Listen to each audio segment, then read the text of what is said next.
to be starting the recording of this session, and we are at time, so let us begin. So the flow is, I'm going to introduce you about VMware and the program that we have at hand. Can I please get a confirmation, Padmaja, if you can see the Taara website? Yes, Harjeet, I can see it on my screen. Perfect. So team, thank you for joining us today. VM Inclusion Taara is an initiative by an organization called VMware. VMware is a part of an organization called Dell Technologies. Have you heard of Dell Technologies or VMware? If yes, please raise your hands. Perfect. So VMware has made it its mission to help women who are on a career break. How are we doing that? We are giving you free technical training and certification courses on VMware cloud computing and virtualization. VMware is the #2 software company in the world, and right now we are making sure that our commitment to the society is intact. The website is www.vmware.com/Taara. I will ping it to you on chat later in the next couple of minutes when I'm done with the introduction. On the website, you will understand why we are doing it, who is eligible, and of course, the next upcoming sessions in terms of briefing webinars that happen on a regular basis to interact with the candidates. If you look at the bottom right hand of the screen, it will clearly give you all the frequently asked questions that you have. We have built it over a period of 1 year. Our commitment is to help 15,000 women on a first come first serve basis to give them free technical training as well as certification. What technical training and certification? Again, please go to question number FAQ number 6 and question FAQ number 7. It will give you all the details. The entire program is absolutely free of cost. There are absolutely no fees, whether it is training or certification. The exact training module that we give to our customers and partners, and it is charged for Taara candidates who are eligible, we give it to them at no charge, absolutely free of cost. If you have further questions, we have an upcoming webinar hosted on the May of 14th.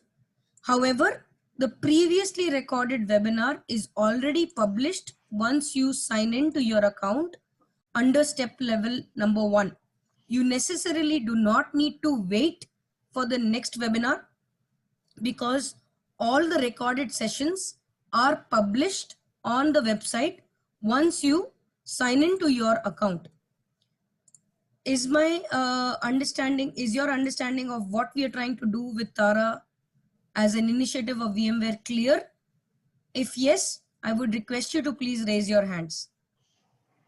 Second, we have partnered with Clearly Blue, the organization that is going to be running with their program called Both Learn, Make and Fly. The objective of this webinar particularly is the art of effective communication, where the CEO of Clearly Blue is going to teach you some amazing tips and tricks. So my request to you would be, for the next 1.5 hours, please pay attention because this is an extremely important life skill. Whether you are technical or you're not technical, it is an important life skill. So now I'm going to be forwarding on this entire play to Padmaja so she can take it forward. The rules and guidelines remain the same, and we thank you for your patience and listening to this brief introduction. So Padmaja, my request to you would be if you and Shweta can quickly give your introduction and then we can move forward. Is that okay? Sure, Harjeet. Shweta, why don't you start first? I'll speak next and then I'll start the content itself. Sure, Padmaja. Thank you. Thanks, Harjeet. Hi, everyone. This is Shweta from Clearly Blue. A brief introduction about myself. Having worked with E&Y for many years, I took a career break and here I am back into action. So I'm a restarter myself. I head operations and I'm very excited to head our new program called Both. Through Both, we plan to bring some really engaging and valuable learning content to professional learners like you all. So have a great session. Happy learning. Thank you. Thanks, Shweta. So, hello everyone. I'm Padmaja, and I had briefly turned on my video. Let me do so again to wave out to all of you. Like Harjeet said, in the interest of bandwidth, I'm going to stop the video for now and start sharing my screen. Please do let me know with the raising of hands once you can see my screen. Can you see my screen?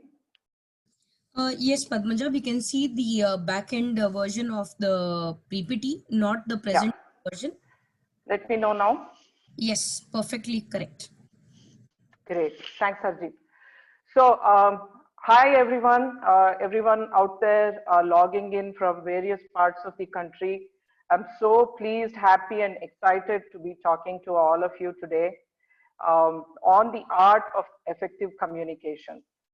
Like I said before, effective communication can be the deal maker or deal breaker for successful careers.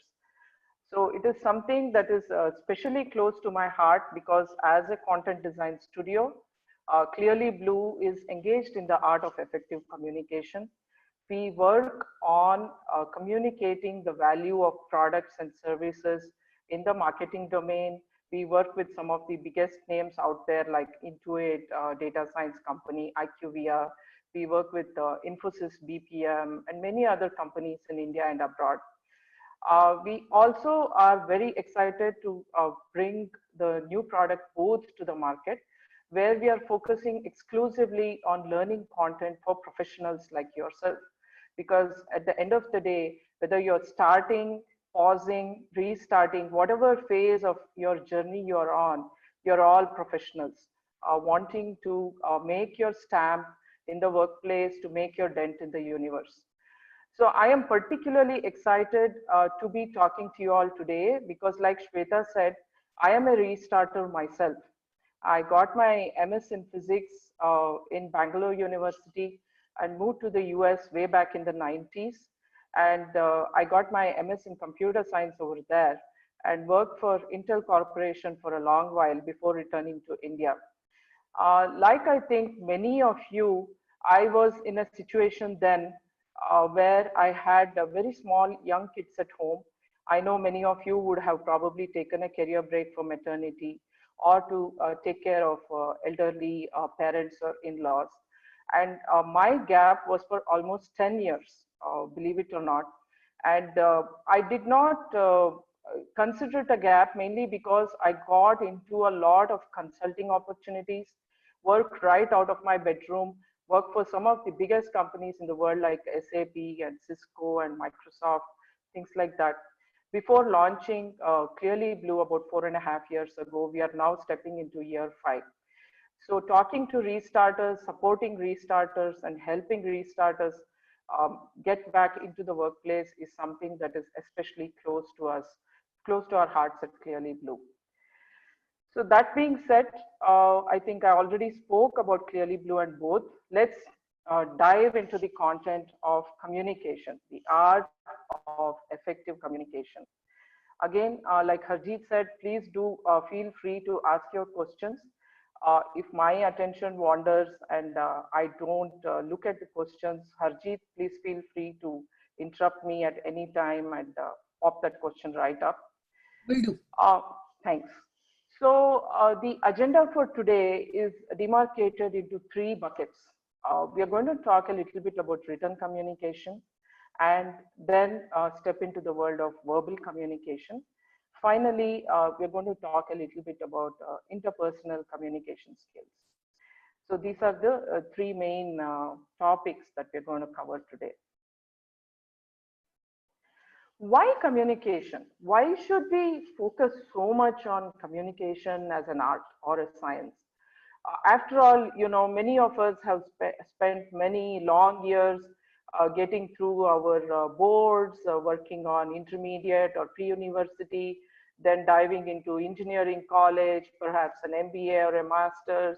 We have packed in lots of different certifications under our belt, and here we are. And shouldn't we be, welcomed in the workplace? Unfortunately, it doesn't always work that way. The modern day workplace consists of teams, and working in teams, communicating with your team members, communicating to management, even communicating to people who may report to you. That can be the differentiator between whether your project is successful or not, whether your company, your business unit, your group is profitable or not. Clear communication, crisp communication is a life skill both for people and for organizations. So like I've said on my slide here, good communication can be the bridge between confusion and clarity. In fact, I would go a step further and say it can be the bridge between chaos and clarity. Words have power, like we all know, and I will show you a few examples of powerful words and powerful tones as we go through our journey here. Finally, I wanted to just throw up this single tweet that I have from somebody called Vala Afshar. He is the chief digital evangelist at salesforce.com over in the Bay Area. And he's somebody I follow a lot because he shares a lot of very good insights and content. And this is what he says: to build a great team, you need these kind of people. You can see the list of 20 people on your screen, starting with the storyteller, designer, builder, magician. So I went through this list many times when he posted this, I think a few weeks ago. And perhaps with, maybe the mathematician role doesn't need to worry so much about communication. They're speaking the language of the gods. But every other role in this list needs to have communication as their pocket skill, the one go-to skill. Because you cannot negotiate, you cannot connect, you cannot do science, you cannot predict the future without having the communication skill. So that being said, let's dive deep into written communication. Now, as you're all aspiring to get back into the workplace, and particularly in this day and age when everything is remote, we're all locked down or sheltered in place, digital communication has become, it's taken prime center place in all our communication. This could be in the form of emails, even simple emails that you send out to Harjeet and her team as you apply into the Taara program and go through all the different certifications in the Taara program. Once you get back into the workplace, it could be the minutes of meeting that your boss may ask you to minute. It could be internal communication, simple emails that you send across the board to your managers' managers, to customers, to suppliers. So email communication is the predominant form of written communication in most business settings today. So let's learn a little bit about how we can send these emails. Take a look at this sample I have up on my screen, folks. This is an email that Harjeet got a few weeks ago. We don't want to name names here. We don't want to, play the blame game. This is a person who, unfortunately, has lost her communication skills. She sent an email saying that हमें job चाहिए.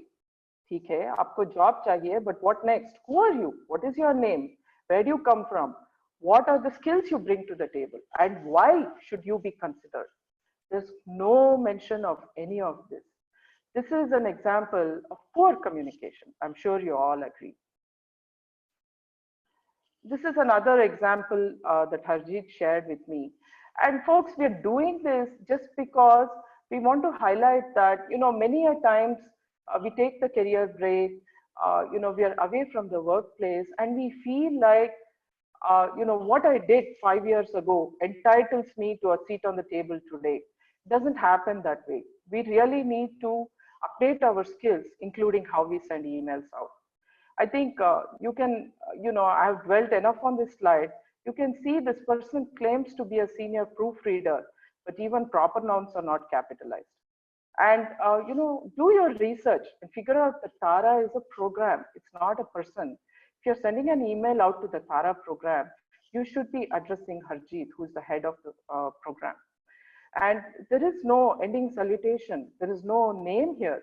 So, when somebody gets an email like this, whether you send it out to Taara or whether you send it out to anybody else out there, the impression is this is not a person who knows how to send an email. So why would they consider you for a job or a program or even an internship? So think about it. I just wanted to, take you through a couple other small examples. Take a look at this email. Can anyone point out a couple of issues with this email?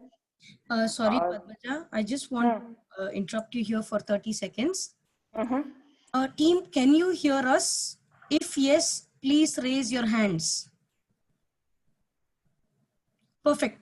So people who are not able to hear us, there are two reasons why you can't hear us. One, you have poor bandwidth connectivity. Please make sure you have good internet connectivity when you join the webinar because it is over the internet.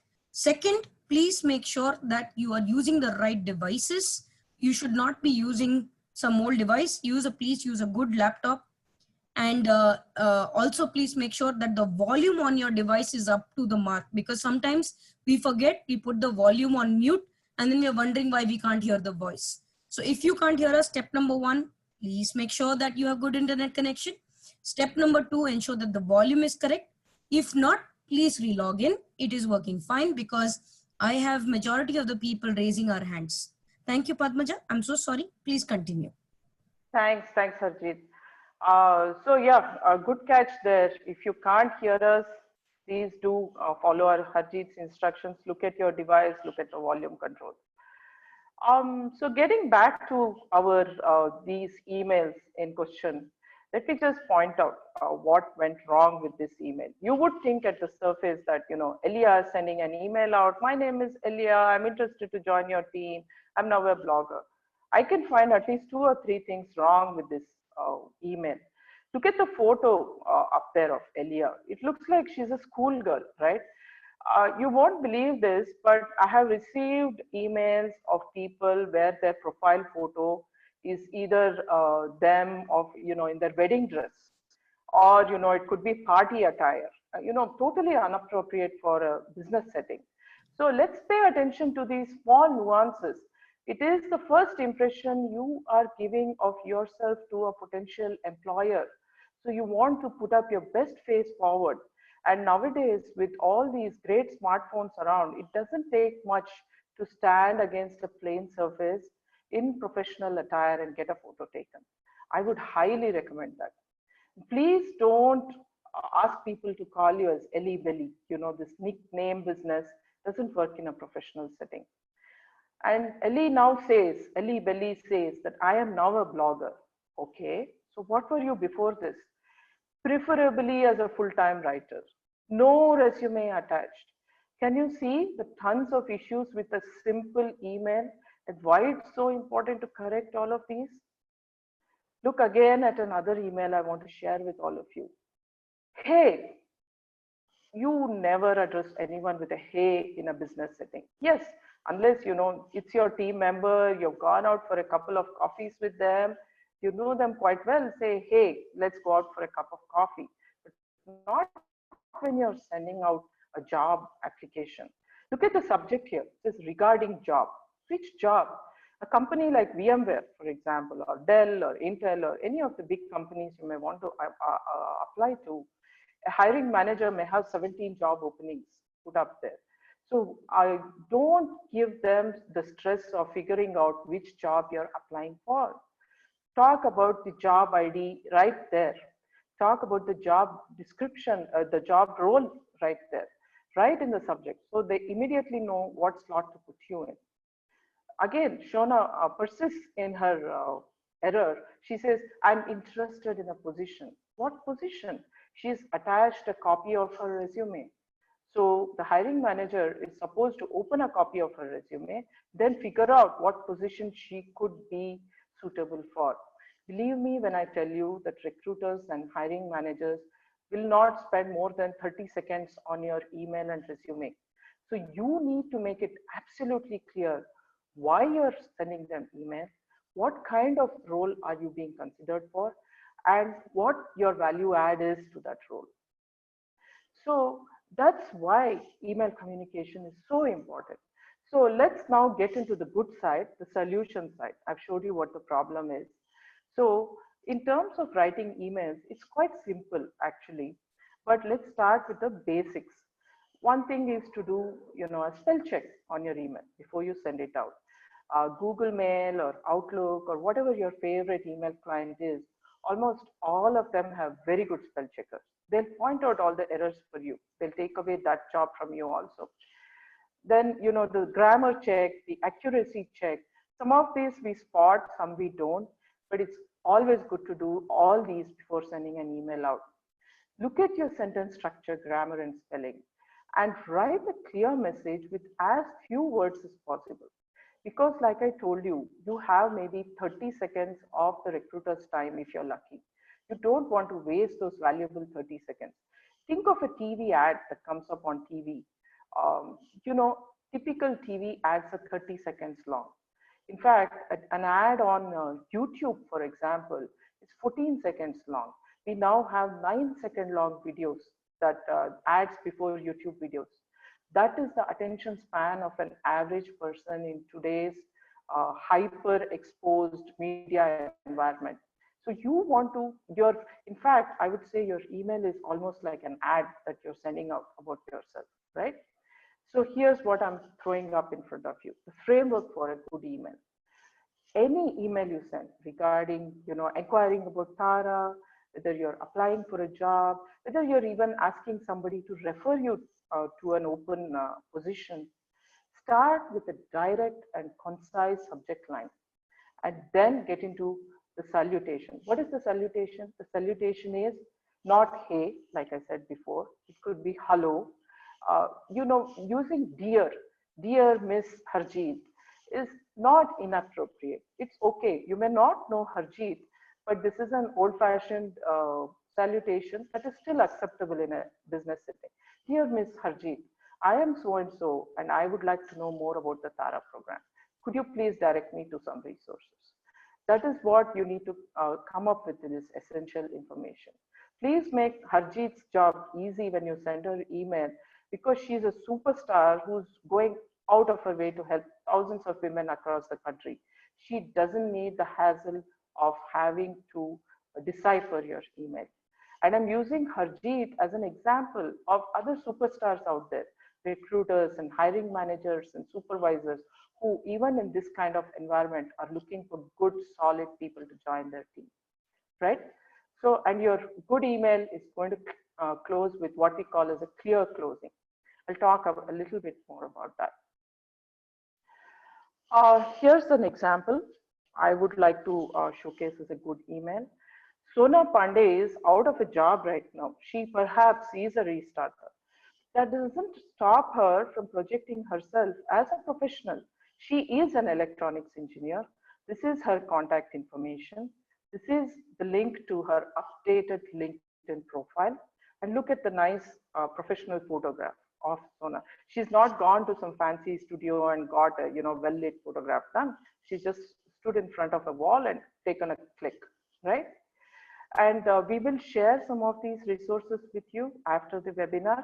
But this is what I would call a good email. She introduces herself. She says, I came across a job opening and it is listed you as a hiring manager, and I'm writing to inquire if it's still vacant. And here's the kicker, folks. Here's what she says. As an electronics engineer with 3 years of experience and a recent trainee graduate of VMware's Taara program, I feel I'm an ideal fit for this role. In one sentence, she conveys the necessary information. She's an electronics engineer. She's got 3 years of experience. And in addition, she's got all the certifications from VMware's Taara program. This is the kind of email you should be sending out. So think of Sona the next time you send an email out, right? So what should your email to Taara contain? And again, I'm using Taara as a template for any company or any organization you would apply to. Ensure that your contact information is front and center. Take the time to understand whether your Gmail or Yahoo or any other email client. Figure out where you can put a signature. Put that signature in. Have a personal address line, a hook, which I talked about with Sona, right? This is the hook. Why should someone consider you for that particular role? Tell it in like 20 words or less, right? Talk about your qualifications and your fit for the position. And this is again a very important section. It's called the call to action or the closer. This is marketing lingo that we are applying here. Essentially, what it means is once you have addressed the person, told them how great you are and what kind of fit you are for the position, ask them for something. I would appreciate it if you could review my resume and consider my candidature. I look forward to hearing from you. In fact, you can even be more direct. If you know the hiring manager, if you know their number, the recruiter has given you access to some contact information. May I request a short phone call or a short Zoom call to review my candidature for this position? Put yourself forward and ask for an interview. So that is a call to action. Gently ask for some action from the other side. And then the closing salutation. That, I would say, is a perfect email to send out. And this is something I found on the net. Again, we'll be happy to share this with you after the webinar. A very succinct template for job openings or for referrals. If you're asking somebody for a referral, I'm not going to go through it line by line. You can read it. I will give you a second or two to do this. And post this, Harjit, I believe we can take a pause and take some questions about emails. Sounds great, Padmaja. Thank you. So a common question that I've gotten is very generic, Padmaja. Let me take that up. Team, a lot of people have been messaging saying, will I get the recording? Like I mentioned in the beginning of our webinar, we are currently recording this session. Once the recording is over and the recording is rendered, within a day or two, whosoever has registered will get a copy of the recording. So please don't worry about that. Please focus on the conversation at hand that Padmaja is running you through right now. Second, if you have any questions so far, please make sure you leverage the Q&A box. Write your complete question. We are pausing for 2 minutes. Write down your question and click on submit, and we would be happy to answer every single question. In the meantime, Padmaja, I would also like to call out to the participants. Some of you have sent me emails where your email ID, the name of your Google name is your husband's name, right? Absolutely, yeah. Yeah. So for example, it is sonapande13@gmail.com. The name when I get it is Bharat Pandey. I think we need to have our own individuality. If we have an email that says Sona Pandey, then the name should also be Sona Pandey. Absolutely, absolutely. So in fact, that is a great catch, Harjit. That's something I didn't mention. But folks, what happens is sometimes, we have email addresses from our college days when, a nickname that our friends used to call us. We start a Gmail address on a lark during college days or even high school days. And we have carried that over through the years. And now that you're not part of any organization, you feel you can use that to send your resumes out with. Please don't do that. Invest maybe 2 minutes of your time to create a new Gmail address or any of those free emails out there. And like Sona has done, maybe sona.pandey is not available or sona_pandey is not available.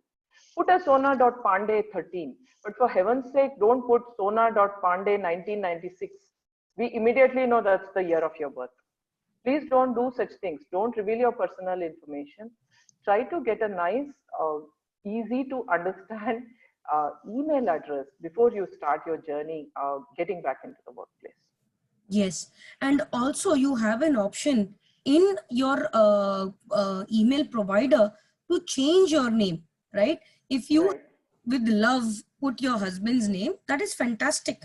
But you are more than welcome to take your existing email ID, update your name in the settings. For example, in Gmail, you have an option to change your name from Sona Pandey to Rockstar Pandey also. But if it is Rockstar Pandey, then it should change back to Sona Pandey when you are, applying for job applications, because the first thing people observe is your written communication, especially with the current COVID-19 timeframe that we are running through. All your applications are online, all the conversations are digital. Your first impression is actually your written communication. So, Padmaja, I have a few questions for you from the board of the interested candidates. Sure. Saying, how should we address the subject line? Sheetal is asking.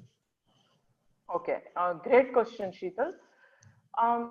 So when it comes to the subject line, my rule of thumb is never go over 7 or 8 words. Most email clients will chop it up when it's 7 or 8 words. And more importantly, you will lose your reader also if you go, if it's a long and lengthy kind of subject line. It should be very direct and concise, like I said. What does that mean, direct and concise? So again, let's run through a few scenarios. Let's say you're applying to join Taara, right? So your subject line should say, interested to join the Taara program, application to join the Taara program, inquiry about the Taara program. Let's say you're applying for a particular job ID that you found on Naukri.com, the way our friend Sona here did, right? So application for job ID number so and so on Naukri.com. That's it. So try to see if you can limit it to 7 or 8 words and be very direct about what you're asking for in that email. And then 90% of your job is done. Thank you, Padmaja. Sheetal, we hope that answers your question. The next question is, what should be the exact subject line for applying for a job? Right. So I think we addressed that, but just, I don't mind repeating. I think this is very important. Application for job ID number 12345 at naukri.com. Application for your job for, let me rephrase that. Application for the electronics engineer position at Naukri, at your organization, at VMware perhaps, right? So either the job ID or the role name and the company name. Definitely one of the first two and the company name should be there in the subject line, in my opinion. Thank you, Padmaja. The next question is a follow-up to the first one by Sri Lakshmi. How do you reckon we should start the body of the email? Right. So look again at the screen. You start with the appropriate salutation. The salutation meaning the hi, hello, dear. If you know the name of the person who's going to receive your email, please do use their name. So let's say you're sending it to Harjeet and this is the first time. A nice formal way to address her would be saying that, dear Miss Priti, right? MS dot Priti, which is her last name. Let's say you've had a couple of interactions with Harjeet. It's okay to say hi Harjeet, because then Harjeet knows you, you know Harjeet, right? If you don't know if there's a person receiving at the other end, perhaps it's the team. You've got an ID saying that info@taara.vmware.in, right? You don't know who the person receiving it. So say, dear sir or madam, which is pretty old-fashioned. An updated version of that would be saying, dear Taara program, right? Or any kind of collective noun, dear folks at the Taara program, if you want to be a little more informal. But do start with a salutation. That's how you start. And then you pack in the essential information in this light brown box you see on the screen, where you introduce yourself with your name and then get into the meat of the matter. So there's a suggestion from one of our attendees saying, if you do not know who you're sending an email to, please do not say hello or respected sir or madam. Good point, Shweta. Thanks for good point. Good point. Very good feedback. I may be a little old fashioned. I don't want to reveal my age. But, there are lots of ways to address people. Uh, but remember, end of the day, right? Even if you don't know if you're sending an email out to a program or a bunch of people, some human person, at least as of 2020, will read your email. So So sorry. So Shweta, you need to put everything in one sentence because your point of view is getting broken down by other people when you just type and click on submit. So it kind of falls down because other people are asking the question. She says, do not presume it's always going to be a sir. It cannot be always a sir. That is what she actually meant.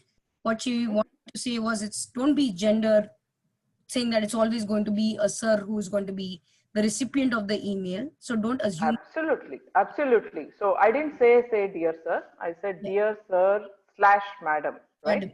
Mm. Yeah, absolutely. Great point, Shweta. Thank you. So the other few, do we have time to move forward? We are already a little over time, right? Okay. Yeah. So we can move to the next section and perhaps address some questions offline. I'm happy to do so as Sure. well. So the next, I think the important questions we'll pick up because some of them are very repetitive, guys. I think Padmaja has over and over again repeated on the terms of good framework. I think you need to connect the dots also and understand some of these things. The another question that, which is I think is a good question is, can you please summarize the difference between a cover letter and an application through email? What is the difference between the two? Right. That's a great question. See, when you apply for a job online, let's say you go to Indeed.com or any of these typical job portals, you have the option of putting in a cover letter along with your resume. I would say grab every opportunity you get to communicate with your potential employer. So put in that cover letter.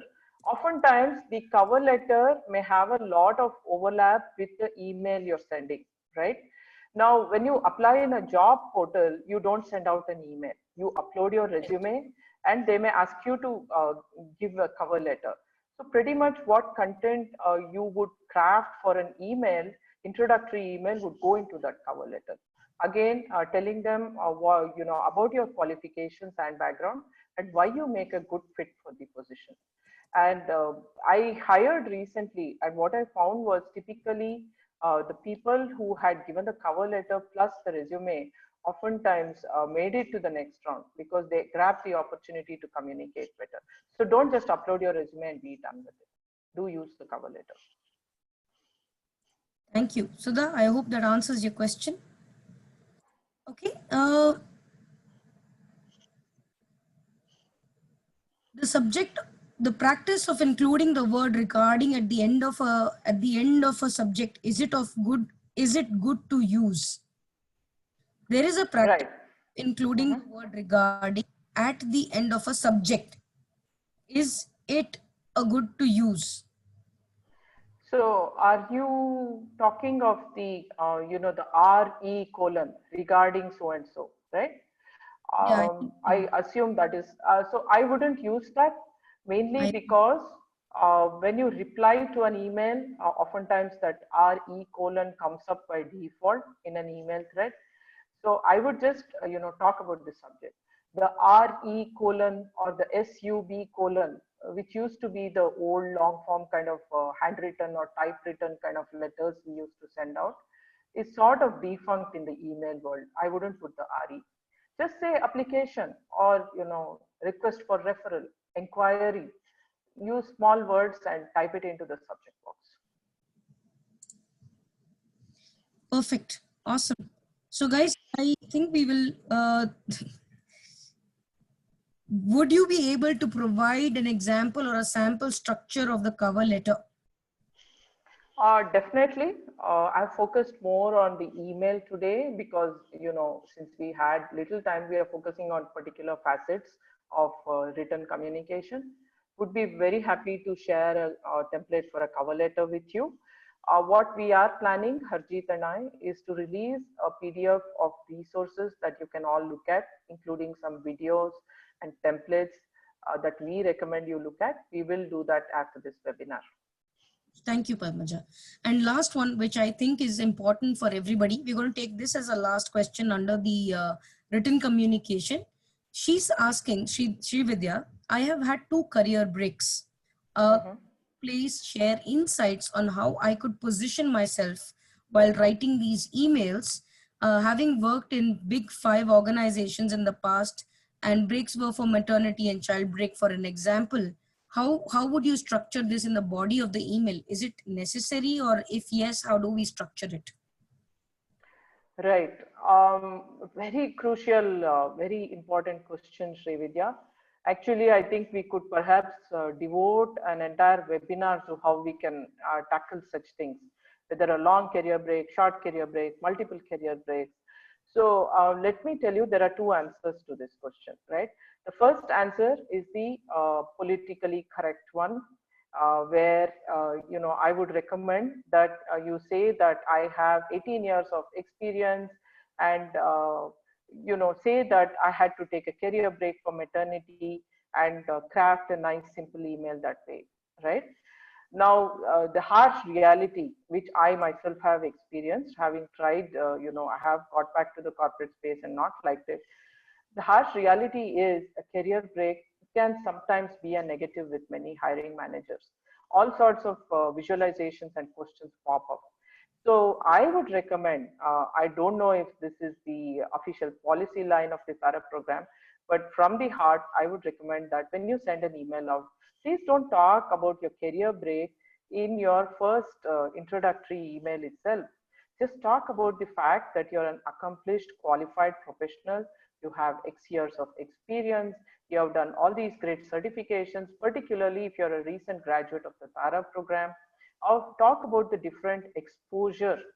And according to me, even once you get into the interview, it's how you treat the career break. Your interviewer will follow that lead. If you say that, yes, I did have a career break, but I did all these great things and I learned all these great things, they will follow the same vein. Don't dwell on the fact that, you had maternity and child break and so on, because the reality is that our objective is to get the job and not dwell on our career break. That is my response to Sri Vidya. Thank you so much, Padmaja. So, team, I think we've covered the very important aspects of what needs to be done under the written aspect of space. There are a lot of questions which are already repetitive. I would request you to please go through the recording once again if it is not clear. And if you still have questions, we'll be happy to answer. But in the interest of time, can I get a raise of hands, please? Whatever has been covered under the written aspect, has it opened your eyes? If yes, please raise your hands. Fantastic. Fantastic. All right, Padmaj, I think we need to move on to the next segment. We are over time running, Sure. 10 Yeah. minutes. So Okay. let's start with verbal communication. Will do. Will do. So now, folks, as important as written communication is, verbal communication is as important. I know we are living in COVID times, lots of uncertainties about when people will get back into office, and what kind of offices we'll get back into. But keeping that aside, and I will address that too, verbal communication doesn't happen always in the office setting. It happens right now. What we are doing right now here on the Zoom webinar is verbal communication, right? And when you get back into the office setting, or even during your Taara interactions on webinars, during the tool building lessons and classes, you would be interacting with many people, perhaps over the phone, in meetings, in virtual meetings, if not in in-person meetings, with friends or colleagues. I presume, I hope all of you are building ecosystems around you, other restarters from the Taara program, other friends, professionals in your community who you could help and who could help you get back into the workplace. So it's very vital to develop that ecosystem. So that's what I mean when I talk about friends or colleagues. What is the essence of verbal communication? Essentially, you want to make sure that you come across as a likable and confident person. Do the two go hand in hand? I don't think so. So many of us, coming from traditional backgrounds, make the mistake of thinking that to be likable, we have to go all out of our way and just listen to other people. That's not the case. On the other end of the spectrum are people who are very confident in themselves, but they don't care to be likable. Oftentimes in our business settings, confident becomes equated to brash and bold and perhaps even giving off a vibe of being arrogant. But it is possible to strike a balance between the two, and I will give you a few tips about how you can do so in your verbal language, right? First and foremost, think before you speak and know what point you want to put across, right? It is not always necessary to be the first one to just talk in a room full of people or even in interpersonal communication. Let's say you're sitting across the table from an interviewer and they say, tell me about yourself, right?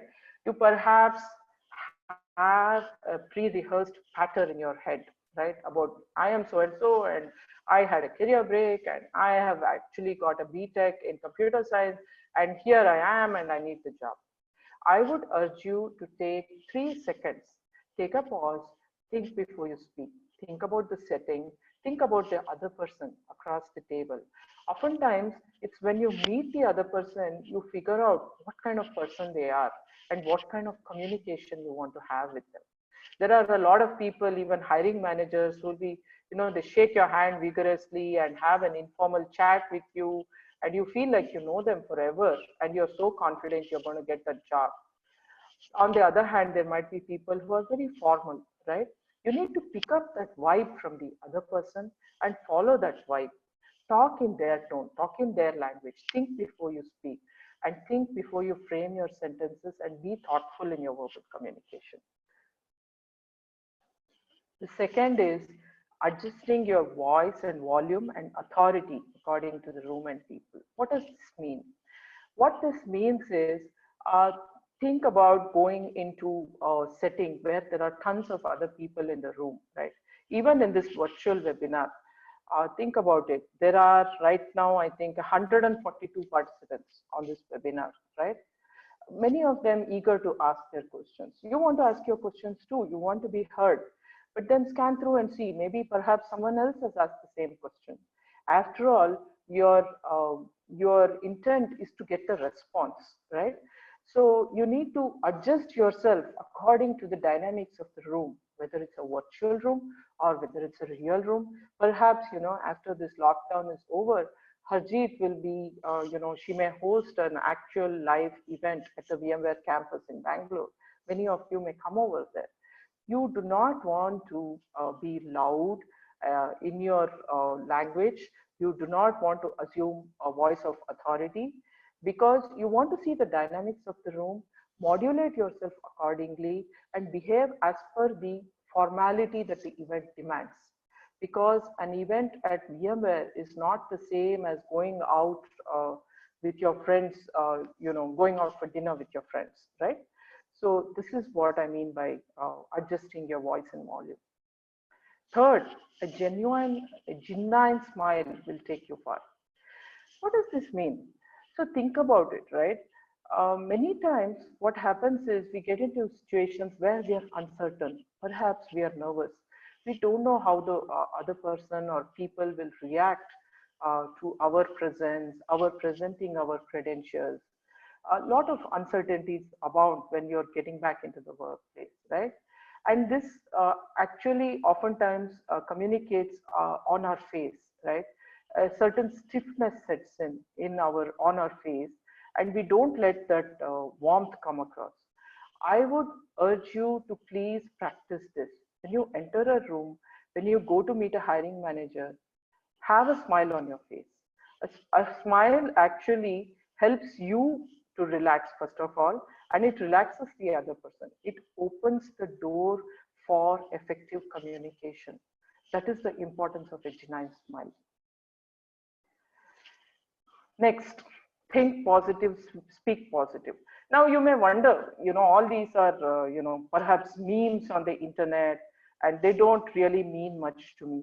Believe me when I say that I put all these after a lot of thought and based on my own experiences. Our thoughts guide who we are.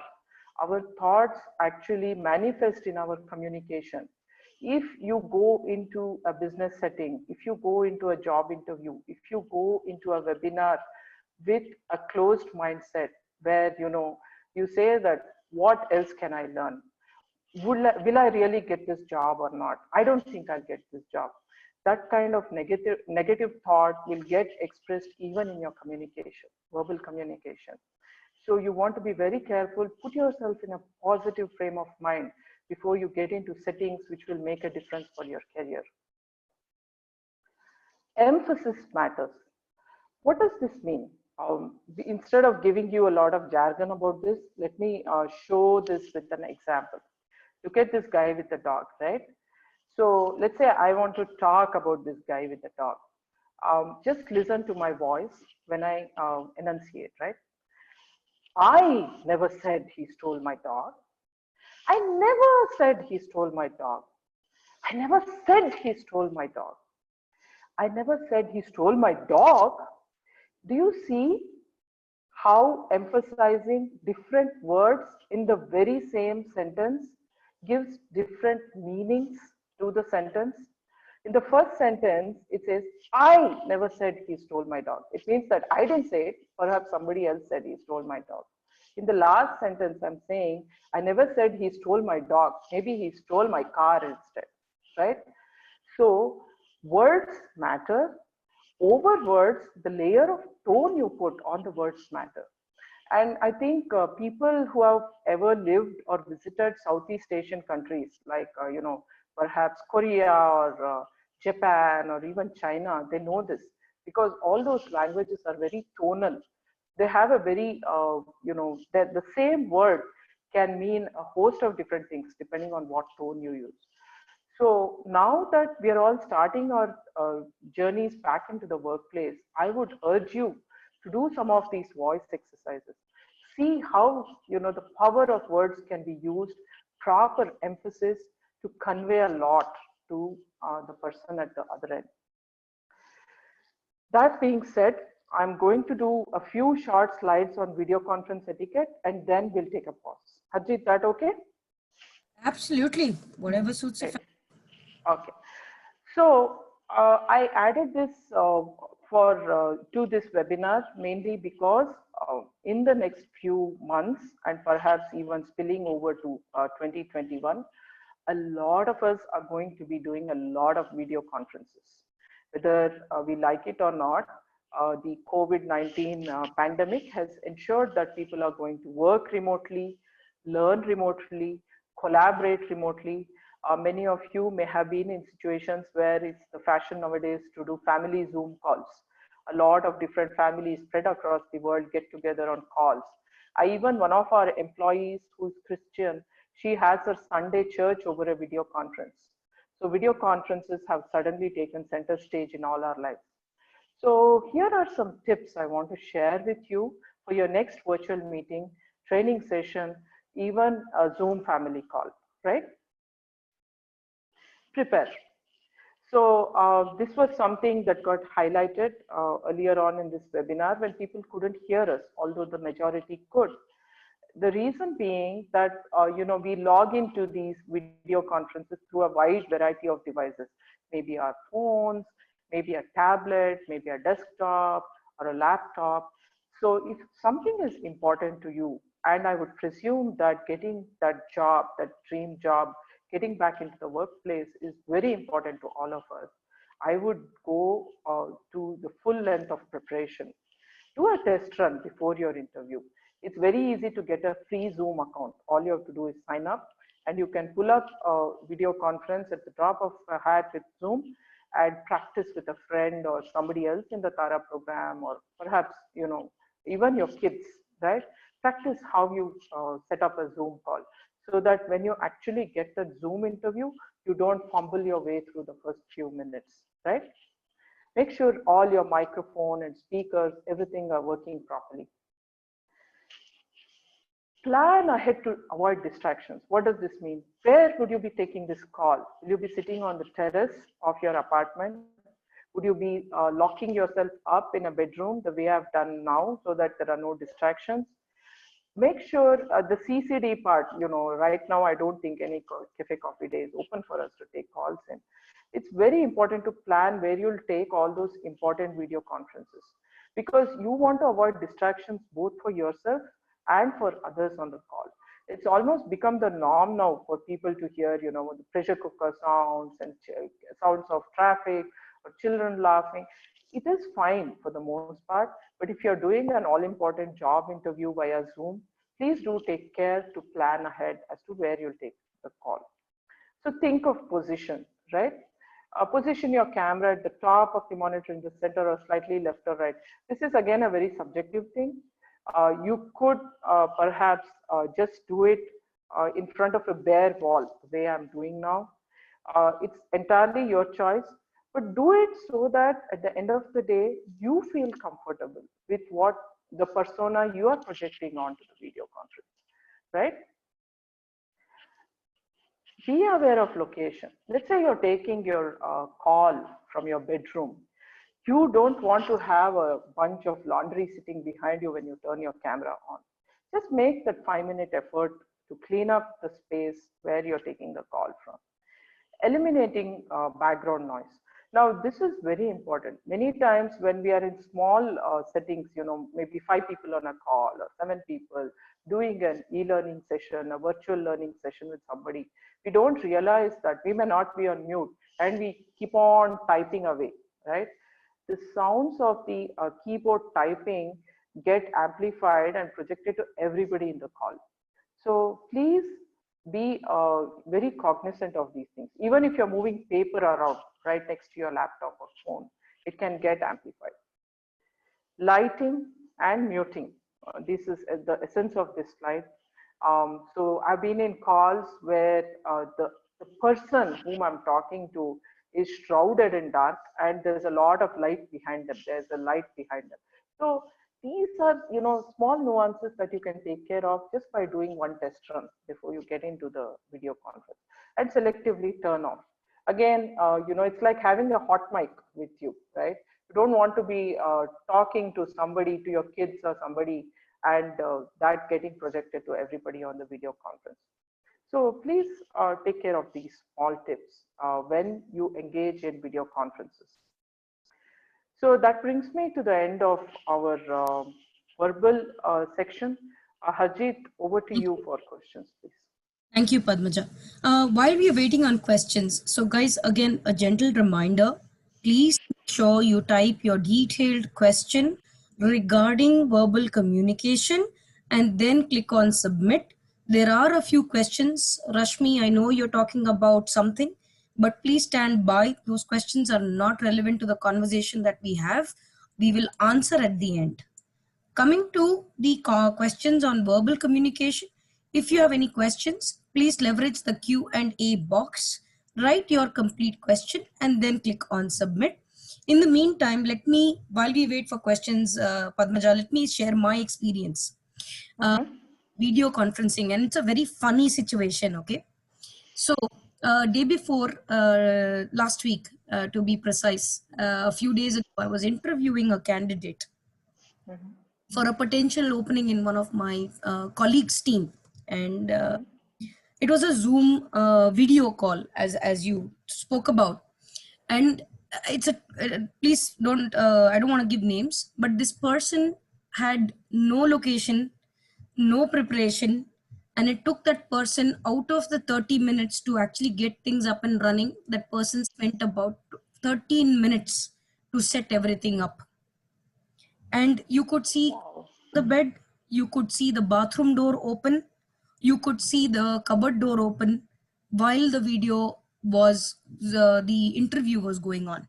So now you imagine, as an interviewer, how is the impression of me, of the candidate, when I meet that person for the first time. Yeah, that's I mean, it's both funny and unfortunate, because I'm sure the candidate's intent was not to come across as so unprofessional. At the same time, as an interviewer, you have to overcome all those natural biases that set in before you evaluate the candidate. Exactly. So, keeping all of that aside, if for an interviewer, it becomes very, very difficult. Do I judge this person on the way the person was organized? What if this person was disorganized even at work? Right? Mm-hmm. The Yep. unconscious bias that comes into picture when you have all of this going on. See, if you have your child that you're taking care of, it is always okay because that is an understandable. You have a small child and maybe nobody is at home to take care. You never know. We don't know your situation. But what things are under your control to be organized, you should make sure you prepare according to that. I just wanted to give you a real example because this happened very recently, and I Mm-hmm. actually felt bad for the candidate because I don't know what to do, right? I can't tell her close your bathroom door or close your cupboard doors and pick the clothes from your bed. That's not my job to tell, right? True, true. So Very there, true, very true. there is a comment for you, Padmaja. It says, very beautiful session. If possible, please arrange more deeper sessions. We notify your feedback. Thank you for sharing. The other question that has come from Deepa is, what is the preferable tense to be used in a conversation? Like I have done or I did. Okay. First of all, to the person who commented, thank you so much. It absolutely makes us very happy if we have helped you learn anything at all today. And regarding the tense question, right? There is no preference for one tense versus the other. It's really a matter of context, right? Now, if you're talking to somebody, just follow the natural conversation as you would do, even when you're interviewing for a job or you're participating in a webinar or talking to somebody in a business setting. Let us say you're reporting a conversation, right? You go across to your colleague, you have a phone conversation with them and you're talking about something else. So if you call your colleague, the graphic designer, and you say, did you get the job done? So you're asking them, is the job done? Notice the tense there. And then you say, I had a conversation with the client this morning and this is what they want. So here the tense changes, right? I had the conversation earlier in the morning, past tense, and this is what they want. This is like the present perfect, right? I'm saying this is what they want right now, and this is what you need to do, dear graphic designer, right? Natural conversation, natural conversation, uh, thoughtful conversation. That should be the key. Thank you, Padmaja. The other question, which I think is a very important one, Rashmi has asked, if we have to sorry, I apologize, taking a step back. If I need to improve my English vocabulary professionally, Mhm, as we are not confident because of our career break, mhm. can we improve in terms of our communication for the interviews? Any suggestions? Absolutely. Rashmi, a fantastic question. And this is something we are, as a nation, first of all, I think we need to take pride in the fact that all of us, by force of having lived in India, grown up in India, we all know 2 to 3 languages, right? But the fact of the matter is, English is still the method, the language of communication in a business setting. And many of us are not trained to speak good English. It's unfortunate that our schooling system doesn't help us in verbal communication. We write lots in our exam answer scripts, but nobody has had conversations with us, simulations with us about how to behave during job interviews, how to conduct business communication. We will be very happy to share some resources with you. Organizations like British Council have put up lots of videos. They're available on YouTube and on British Council's website. There are other organizations that have come up as well. And I know Shweta and our team at both are also coming up with some English for professional setting kind of courses. We would be very happy to have you all join us in those courses. You don't need to become a master in English, right? Nobody is looking for you to become like a Shakespeare or anything like that. But these nuances of business conversation, absolutely, it's doable. It requires some commitment and it requires some effort. And we will be happy to share some resources to get you started on that after this webinar. Thank you so much, Padmaja. I think another important question, again, Rashmi has asked is, and I think this is very relevant to our audience, and it probably should be asked under the interpersonal space, but I'll ask it right now. She's saying, do we have any institute or professional organizations that help with email handling? Also, that could help us in building this kind of structure to get more confidence while we restart our careers. I'm assuming the previous answer you gave is relevant here as well. Absolutely, yeah. So we would be sharing some resources, and actually we have discussed with Harjeet. This is a series of webinars that we are doing for VMware Taara, and one of them would focus on resume writing, and we will be very happy Yes. to cover letter writing and email applications as Yes. part of that resume writing. We will do Correct. that maybe next month or so. We'll do that. Yes, that will, what we will do is we will prioritize for you. Resume and writing, we can do the next one. Yes, we'll do that. Yeah. Thanks, Madhbaja. Thanks, Rashmi. Wonderful questions. I think another last one we will take before we move into interpersonal, because we are again a little overboard on the time. Important point that Sri Lakshmi is asking is, how do we make hand movements during a verbal communication? Any suggestions? Right. Again, this is a great question. Now, it really depends on the kind of person you are, right?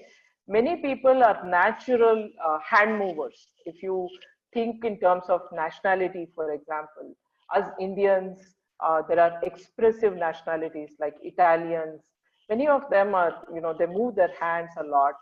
Whereas there are more buttoned up civilizations, if I could use that phrase, like the Germans and many Europeans who prefer to keep their hands to themselves. This is not something, unless you make a conscious effort, that you can really contain if you're a big hand mover. But what I would say is, in the initial conversations that you have with potential employers, whether it's in a Zoom call or whether you even go to an in-person interview, would be to have place your hands on your thighs and try to maintain a natural and relaxed pose. Do not fold your hands. Do not fold your hands. That conveys an aura of negativity and underconfidence, if I can put it like that.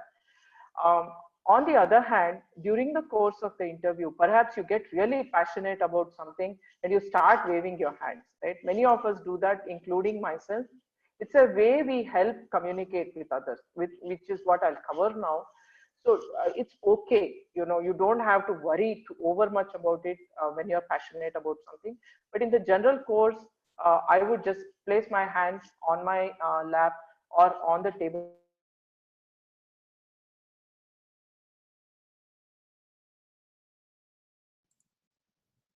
Can you guys hear me? Shweta, can you hear me? Because we lost Padmaja there for a second. Yes, I can hear you, Harjeet. I think Padmaja has a problem. She'll just. Would you mind just texting her and letting? Yes, yes, yes. I'll do that. I'll do that. Yeah. Thank you so much. So, guys, in the meantime, let me while we have Padmaja coming back, let me answer a few questions.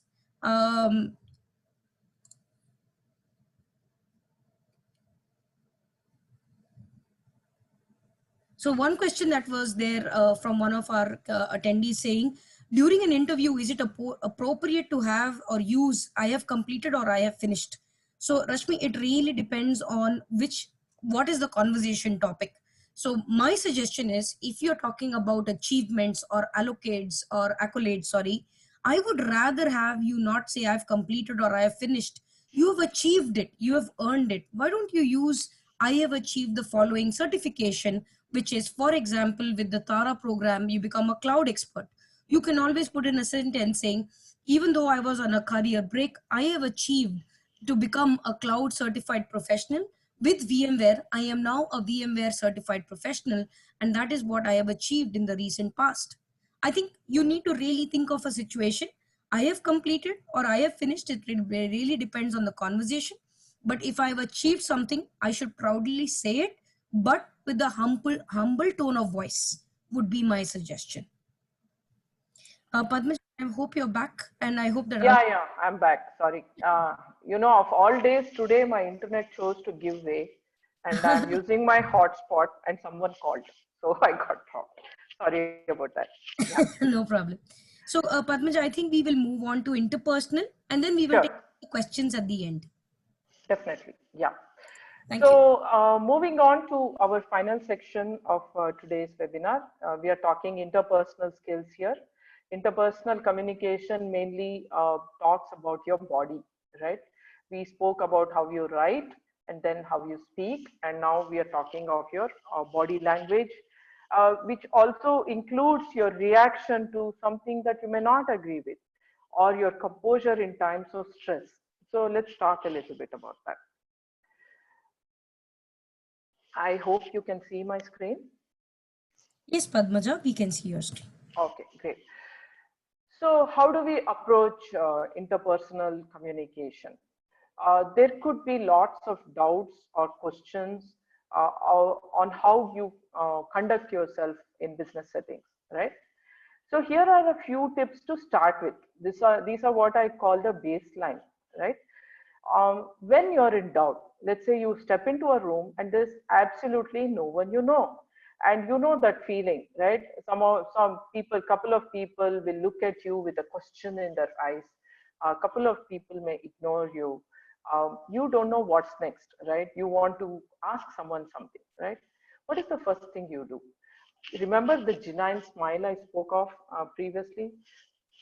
Wear the genuine smile and go say hello, right? Start the conversation yourself. Be proactive. Be warm, courteous, professional. Essentially, what that means is you come across as friendly and polite, right? Now, this is number 3 on my list is something that we as Indians are particularly culpable of. We degenerate into using a lot of vernacular or buzzwords, jargon. You know, there are all of us are different in the way we build relationships, and a lot of us try to do that by empathy. Empathy is I understand your language. Both of you are from the same region of the country. Let's both speak in Kannada or let's both speak in Hindi.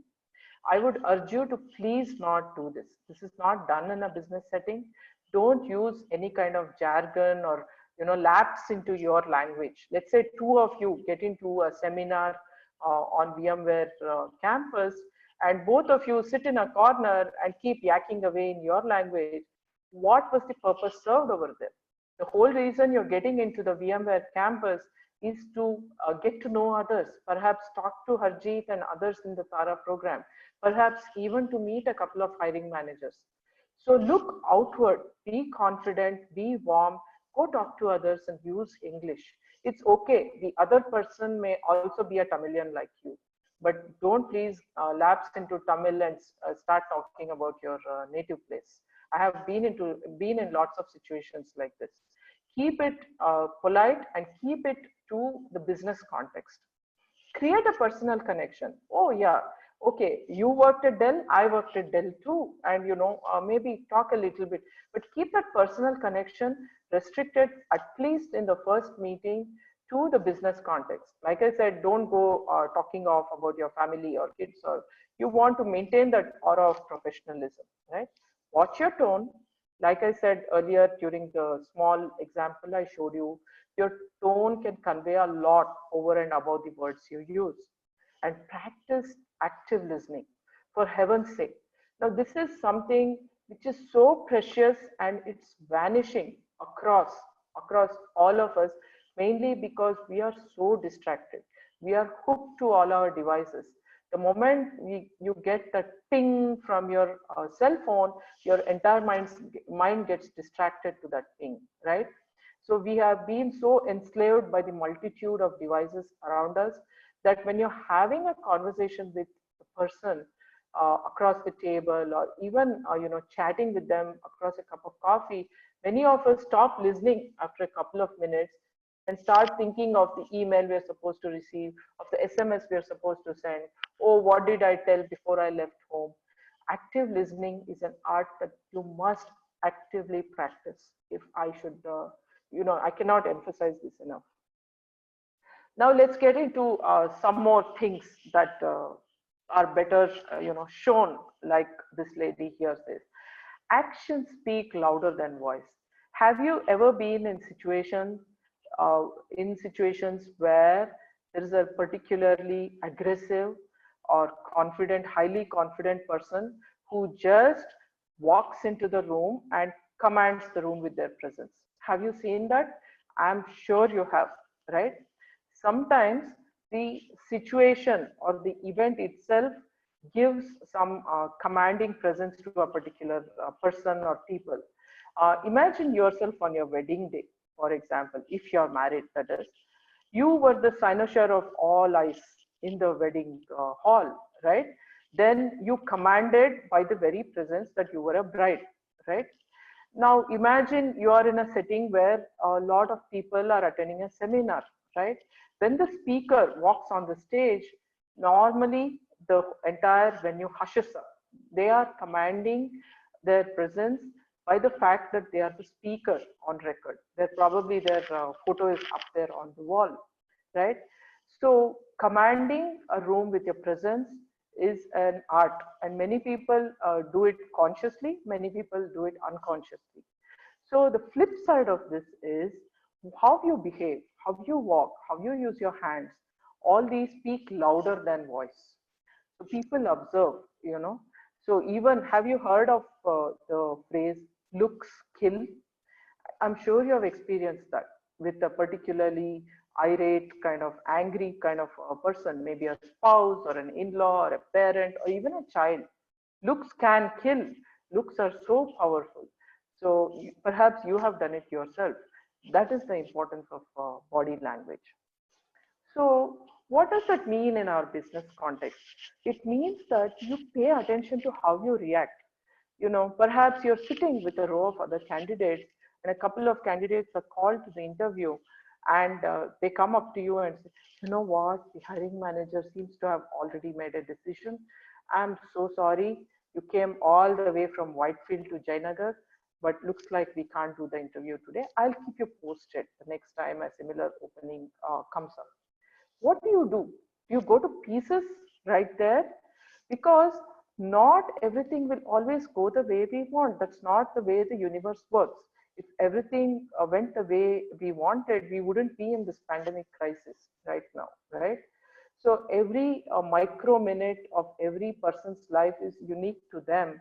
The way they react to what is happening around them actually dictates a lot of their success. So it's very important to present a calm demeanor to the world. It's okay, sometimes we win some, we lose some. Perhaps we lose a lot before we eventually win. Perhaps all those losses are pointing us to another direction. Maybe it's pointing you to starting your own company instead of looking for a job. Maybe you become a VMware vendor with all the cloud expertise you're garnering, right? So think of every experience in your life as a lesson, and pay attention to how you react to things when they don't go your way. This is a mantra that I live by, and I feel all of us should live by. This too shall pass, right? And this could not be a more appropriate mantra than the current circumstances the world is going in. Right now, it seems like we are all locked down. Many of us are without jobs. People with jobs are losing jobs. People are going hungry. People are dying. But this too shall pass. Think of all the crises that have happened through human civilizations. There is always light at the end of the tunnel. The worm will turn and good times shall come back. It's a matter of us staying calm and composed.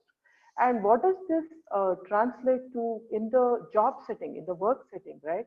Once you get back to a work setting, you will see that clients will be tough. There will be projects with strict deadlines. Maybe the manager calls you and says, hey, Sri Lakshmi, you know what? We have a really important project. I'm very happy to put you in that project, but it means that you're going to have to work extra in the nights and weekends. So what does Sri Lakshmi do? I'm sure she will be calm and composed, and she will sit with her manager and work out a schedule that ensures that she takes care of her responsibilities back home while also making the client and the manager happy.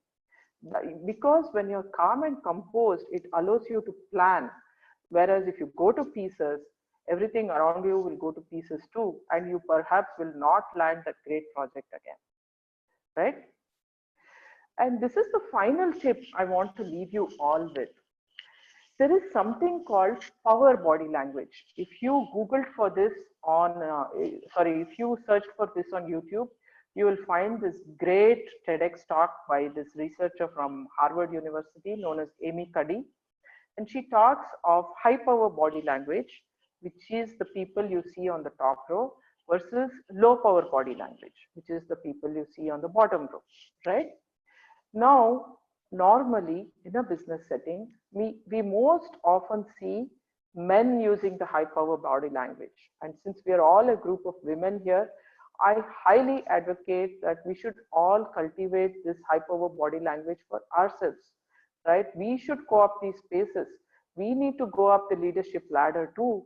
And one of the best ways to do this is to convey power through our body language. It's not always necessary to yell and be arrogant or talk down to others to make your presence felt. It's enough to put your hands on your hips. And what Amy Cuddy has shown through her research is this not only conveys confidence, it also ups the adrenaline in our own bodies and makes us more confident to confront the situation, whether it's a positive one or a negative one. Now, sometimes it's not very easy to do this second kind of pose, right? It's not taken well in business settings, especially in India. But pose number one and pose number two. Pose number one is particularly called the Amazon pose. Wonder Woman from all the Marvel universe, she always uses this pose. If you're going into an interview and you want to get more confidence, I would urge you to take a quick 2-minute detour to the restroom and practice this pose in front of the mirror there. It will really amp up your confidence in yourself. Do such things, inculcate the power as a part of your body language and watch how you succeed. So we come to the end of our session here. In essence, communication is a life skill. So it's very important that we cultivate the art of communication. Let's be very concise in what we say. It's not necessary to read out an entire book. It's okay to, one or two key phrases, the punch dialogues, like they say in the movies, right? We need to be very clear in our communication, and we need to be complete in our communication. I think that's what Harjeet has been requesting through her interventions. So and it's a journey, right? There's no certificate saying that you're a master of communication. Nobody hands out one. So it's a journey for all of us. Let's begin the journey. For some of us who have paused, let's restart those journeys, and let's make communication a key skill in our tool set, which will help us succeed. So best wishes to all of you, and thank you so much for hearing me out today. So I'm just going to leave this on the screen. This is a final thought. Just go through the saying as you just reflect on what we discussed today, and let's open up again for questions. Thank you, Padmaja. Lovely, lovely conversation. I really like the Wonder Woman pose. I think we all need to start building our confidence. Every day in front of the mirror, we should stand like that for 5 minutes at least, and encourage ourselves, saying, "I am a Wonder Woman, and I can make through this. I can make through this time." And if we keep those positive affirmations, giving us ourselves every single day for 5 minutes, our entire day will change. So that would be also an addition suggestion from my side to all of you. And there's definitely men doing the Wonder Woman pose also. So I'm going to, we have only 5 minutes remaining, team. So we are going to answer only the important questions that are relevant to the audience. Please don't feel bad that we haven't picked up your question, but please understand we're trying to cater to 120 plus people who are on the call. So first question I would like to ask you on behalf of Pyari that we have here, Padmaja.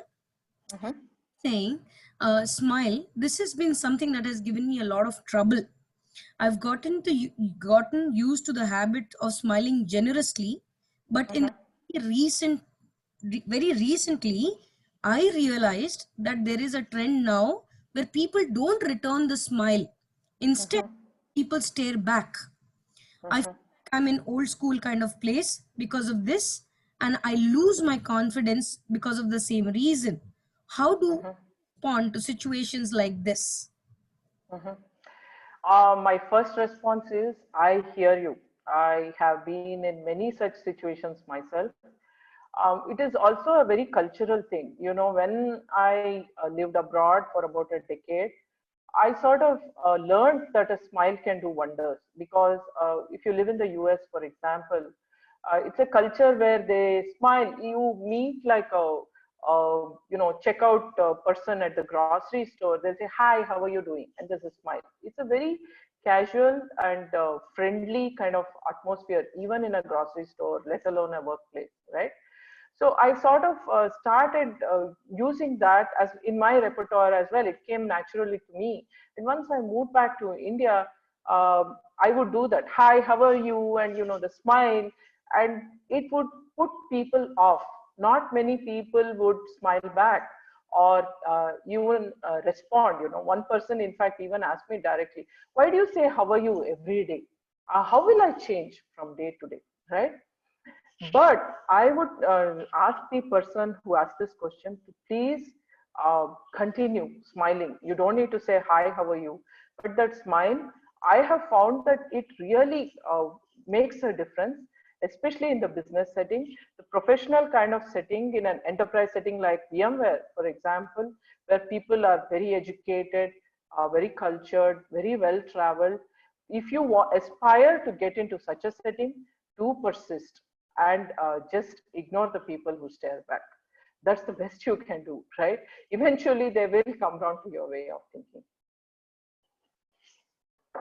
Thank you, Padmaja. I think that makes sense. Just because the other person does not reciprocate does not mean we stop. I Correct. and my neighbors don't like me when I do it too. um, the next question, again, in the interest of time, I would let everybody know we will take additional 10 minutes of your time today because we want to ensure that all the questions that are open in the system, at least the most important ones that are relevant to all the audiences, is answered. So I would request you to please stay back for another 10 minutes, if that is okay with you and Padmaja and Shweta. Yes, sure, no problem. Okay. The next question is how do I start a conversation over an interview, especially for the fact that how do we address our career gap? So, for example, Pranali has about 5 years of career break and she's currently going through the certification process and she's completed her level 2 certification. However, her doubt is when I'm communicating to an interviewer, how do I specifically communicate about my gap? Do I include it in my introduction or do I talk about it a little later? Okay.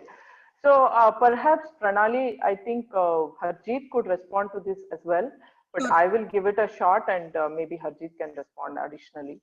sure. Because I think Harjeet, you talked to so many restarters, Yeah, you know I them don't better mind than me. starting if you don't mind. Please, go Sure. ahead. So, Pranali, I think I've actually covered it in some of our briefing webinars as well. There are different ways for you to communicate your career break. I personally believe that our entire country is changing and we're coming to a new pathway where multinational companies believe the fact that women are equally important in their business growth.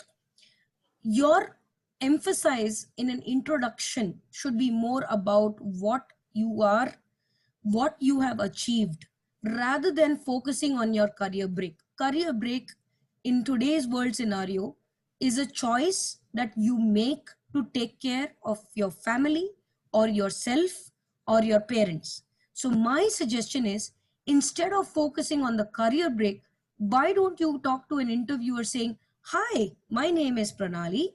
This is what I have done in a part of my education. This is my work experience. And while I was taking care of my family, I upskilled myself and I got certified in XYZ. Hence, thank you for taking an opportunity to schedule an interview with me. I really appreciate it. Only after they ask you for a career break or why you took it, you should be answering those questions. Why do you want? I would strongly recommend that you have a very positive answer first. If they want to dig deep into your career break, that is an interviewer choice. But why do you want to give that information up front? Padmaja, what do you think about this? I completely agree with you, Harjit. My answer would have been on the same line. Because Pranali, you are you. I'm just casting a persona for you here. You're probably in your late 20s or early 30s, and you have amassed a wealth of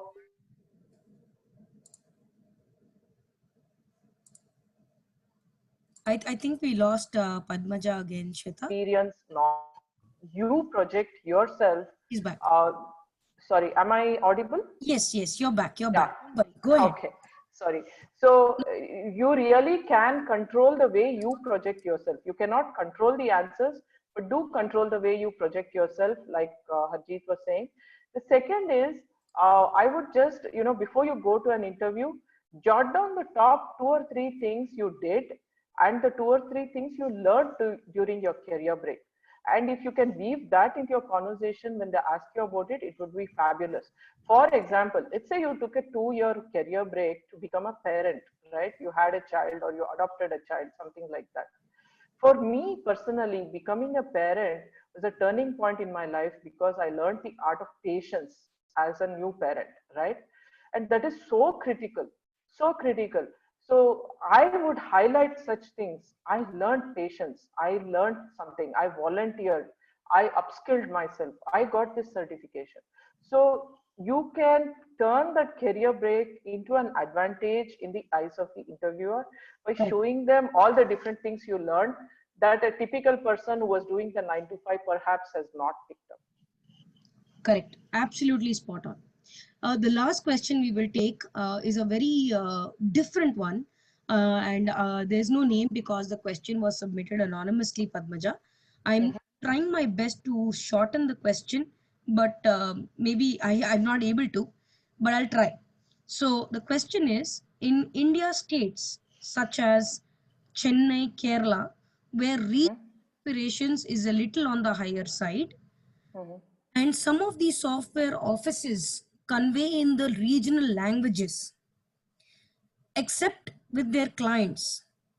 She believes that this is typically incorrect. Sometimes, even in European countries like Germany, Denmark, their native languages is plays a predominant role in Mhm. how can we, you know, figure out to be a part of this community, especially for interactions such as this, and how if such situations arise in organizations, how do we make ourselves feel comfortable in their zone? any Mhm. any suggestions? I know this is not relevant, but I think Yeah.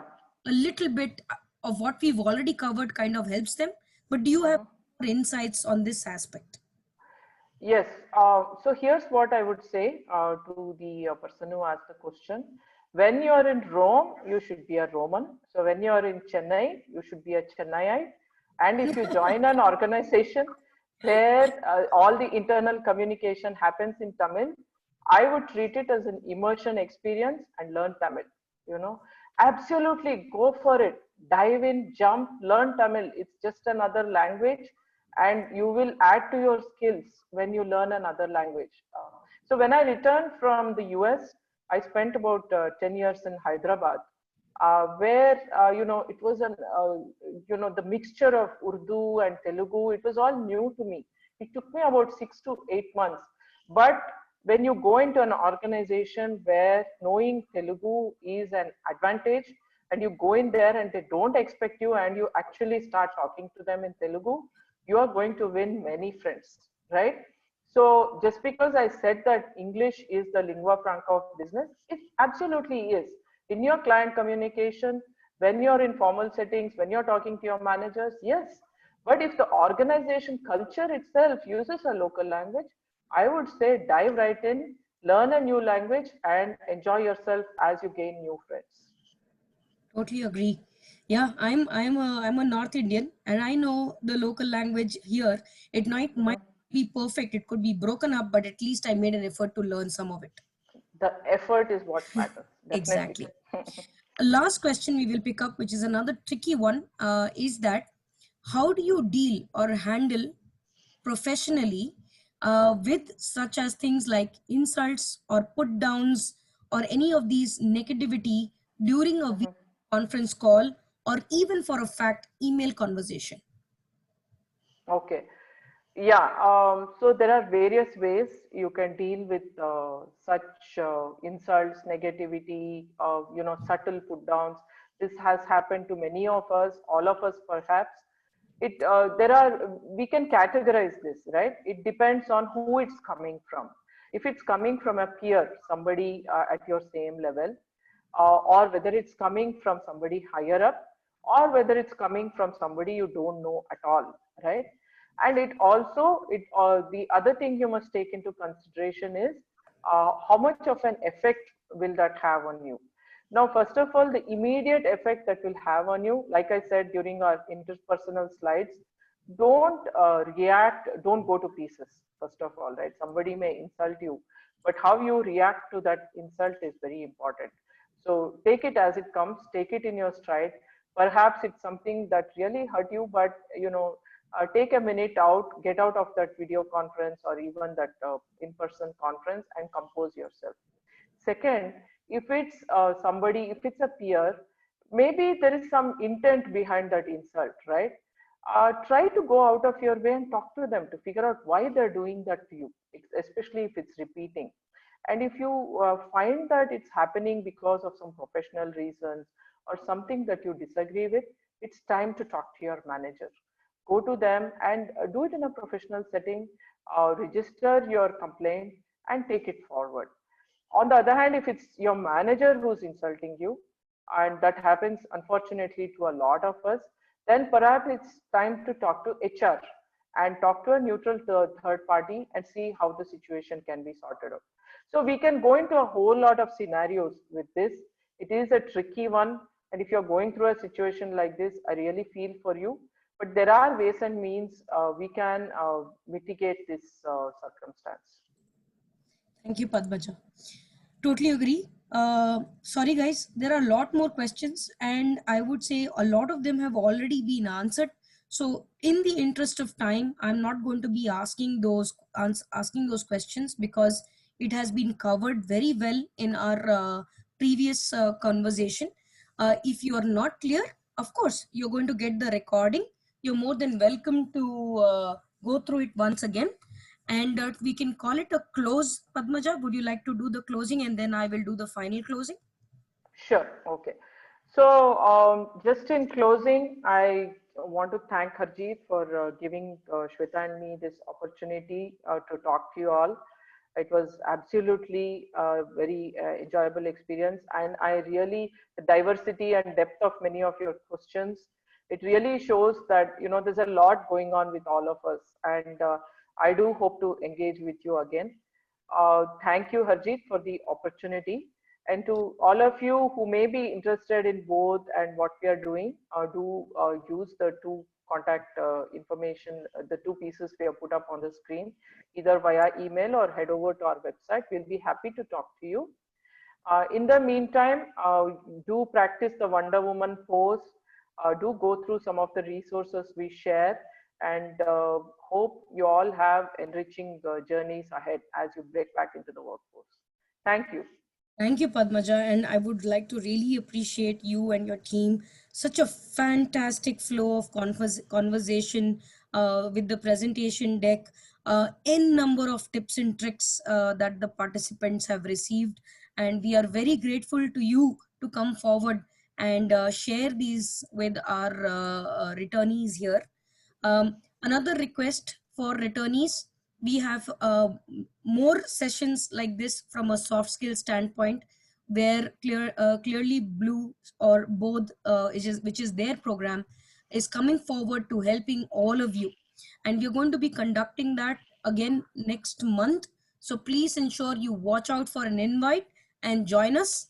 In the meantime, for all the people who had questions on what is Taara, our website is www.vmware.com/Taara, and we are providing free technical training and certification free of cost to all the women who fit the eligibility criteria.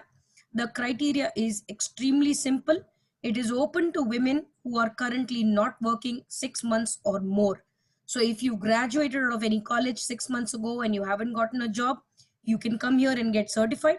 If you have a career break while you were working due to XYZ reason and you still have not found employment in the last 6 months, you're welcome to come here and get certified. Please visit our website for more information. Once you sign up and you sign into your account, the previously recorded session, which happened day before yesterday, is published on the website.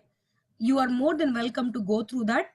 Apart from that, the next briefing webinar is going to happen on the May of 14th, such as what is the program about and its details. Thank you, everybody. Thank you all for your kind words. Padmaja, if you want to click on the Q&A box on your screen, you will see at least 30 the thank you messages for you and your team and everybody else. See, I told you we will get blessings indirectly at the end of the session. Thank you. Thank you all. Indeed, it's really nice to talk to you, all of you, and for your blessings.